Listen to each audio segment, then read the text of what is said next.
Masih di Sapa Indonesia Malam, Presiden Prabowo Subianto menghadiri puncak konferensi tingkat tinggi ke-48 ASEAN di Cebu, Filipina, Jumat ini. Presiden Prabowo mengikuti sejumlah pertemuan penting mulai dari sesi pleno hingga sesi retret bersama para pemimpin negara ASEAN. Pada hari kedua KTT ke-48 ASEAN di Cebu, Filipina, Presiden Prabowo Subianto mengawali agenda dengan mengikuti welcoming and opening ceremony, dilanjutkan dengan sesi pleno bersama para pemimpin negara ASEAN. Dalam sesi pleno, para pemimpin membahas berbagai isu strategis kawasan termasuk ketahanan energi, ketahanan pangan, hingga dampak dinamika geopolitik global terhadap stabilitas ASEAN. Selanjutnya, Presiden Prabowo mengikuti sesi retret yang digelar secara tertutup di Shangri-La, Mactan, Cebu. Sesi ini menjadi forum diskusi yang lebih intensif antar pemimpin ASEAN untuk membahas arah dan masa depan kawasan. Apa saja agenda utama dalam pembahasan di KTT ke-48 ASEAN yang diselenggarakan di Cebu, Filipina? Saya akan sapa langsung jurnalis Kompas TV Asri Gunawan. Asri, apa saja yang jadi pembahasan utama terkait masa depan ASEAN, masa depan kawasan di KTT ASEAN ini?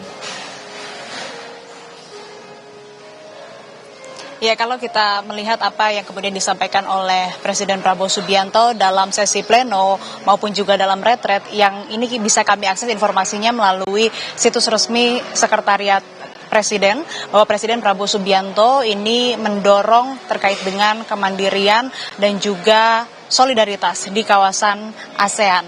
Mengapa demikian? Karena ini menjadi jawaban atas berbagai dampak yang dihasilkan dari ketidakpastian global maupun juga dinamika yang terjadi termasuk konflik di Timur Tengah. Dan menurut konferensi pers yang disampaikan oleh Presiden Filipina selaku chairman di KTT ke-48 ASEAN ini, bahwa KTT ke-48 ASEAN ini berlangsung di tengah lanskap global yang sangat kompleks dan di mana banyak ketidakpastian yang berakibat kepada menaiknya begitu harga minyak mentah dunia yang merupakan dampak dari konflik Timur Tengah. Dan ini tentu saja efek dominonya sampai ke stabilitas harga bahan pokok. Nah, volatilitas ekonomi ini memang perlu direspons secara kolektif oleh negara-negara ASEAN, dan dari pernyataan pada konferensi pers di KTT ASEAN ke-48 bahwa seluruh atau 11 negara ini sepakat untuk kemudian mendorong solidaritas dan juga kemandirian, baik itu dalam sektor ketahanan pangan, energi, dan juga ekonomi. Ada 3 pilar utama atau prioritas utama yang dihasilkan dari KTT ke-48 ASEAN ini, Friska dan saudara. Yang pertama adalah soal keamanan dan ketahanan energi regional, di mana seluruh negara ASEAN ini sepakat untuk mendorong diversifikasi ke sumber energi terbarukan dan alternatif. Ini juga disampaikan oleh Presiden Prabowo Subianto dalam sesi pleno tadi, bahwa ada beberapa proyek yang sedang dibangun oleh Indonesia seperti PLTA di Borneo, begitu, kemudian juga PLTS yang memang nantinya ini akan berkapasitas mega atau besar begitu 100 gigawatt, yang nantinya juga ini akan dilakukan melalui percepatan ratifikasi perjanjian kerangka kerja ASEAN tentang keamanan perminyakan untuk dukungan saat kekurangan pasokan. Kemudian mengoperasionalkan ASEAN Power Grid, yang mana ini merupakan menghubungkan jaringan listrik 11 negara anggota untuk perdagangan daya lintas batas begitu. Kemudian poin kedua yang menjadi prioritas utama dari KTT ke-48 ASEAN ini adalah soal ketahanan pangan, di mana seluruh negara anggota ASEAN ini sepakat untuk memperkuat rantai pasok, kemudian juga mempromosikan pertanian cerdas iklim, dan juga mempercepat ratifikasi perjanjian perdagangan barang ASEAN atau A3.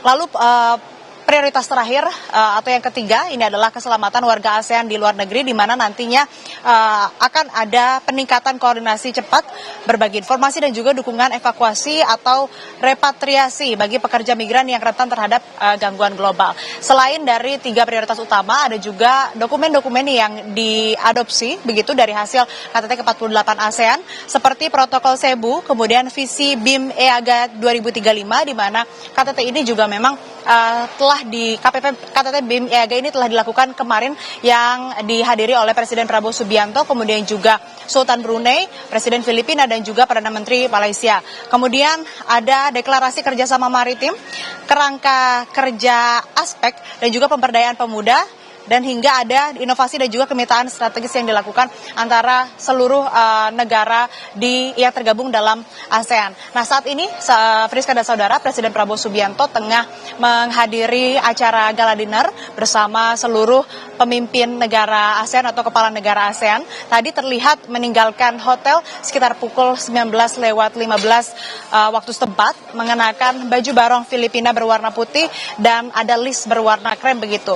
Presiden Prabowo Subianto ini tadi meninggalkan hotel bersama dengan Sekretaris Kabinet Teddy Indra Wijaya, dan memang kalau dilihat dari jadwal yang memang sudah disampaikan kepada kami awak media, memang ada perubahan sedikit, dan nampaknya nanti sepulang dari gala dinner, informasi terbaru atau yang terakhir kami dapatkan, nampaknya Presiden Prabowo Subianto masih akan bermalam di Cebu, Filipina, karena esok pagi ada agenda yang telah direncanakan, namun kepastiannya ini masih perlu dipastikan kembali dan masih tentatif, sehingga perlu adanya konfirmasi ulang terkait dengan agenda besok pagi di Cebu, Filipina. Sementara demikian yang dapat saya laporkan. Kembali ke Anda di studio, Friska. Astri, saya tertarik, hari ini kan ada gala dinner saat ini sedang berlangsung. Bagaimana yang Anda pantau di sana?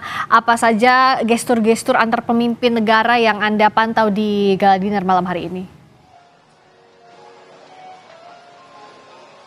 Iya, Friska, kalau gala dinner ini digelar di Mactan Expo, yang mana lokasinya berbeda dengan titik saya melaporkan, di mana saya melaporkan dari hotel tempat Presiden Prabowo Subianto juga menginap begitu. Nah, di Mactan Expo memang seluruh kepala atau pemimpin negara ASEAN ini berkumpul. Acaranya makan malam, lebih santai, lebih hangat, seperti retret begitu yang dilakukan, tapi ini terkhusus untuk acara makan malam. Nampaknya kepala-kepala negara ASEAN ini menggunakan baju yang serupa, dan ini menarik juga untuk diamati begitu, dicermati, menggunakan baju barong khas Filipina.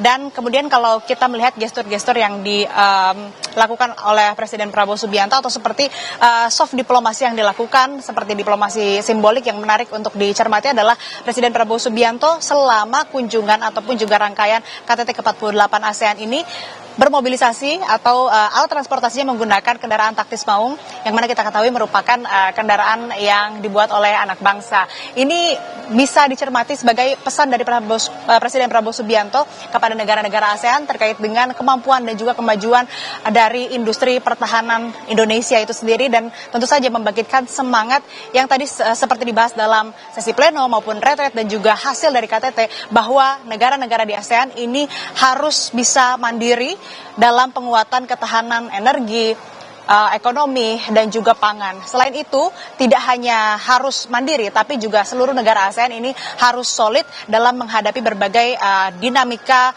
dan ketidakpastian geopolitik global, sehingga bisa menjawab segala tantangan maupun juga rintangan yang terjadi secara kolektif. Demikian, Friska. Dari KTT ke-48 ASEAN di Cebu, Filipina, jurnalis Kompas TV Asri Gunawan. Terima kasih.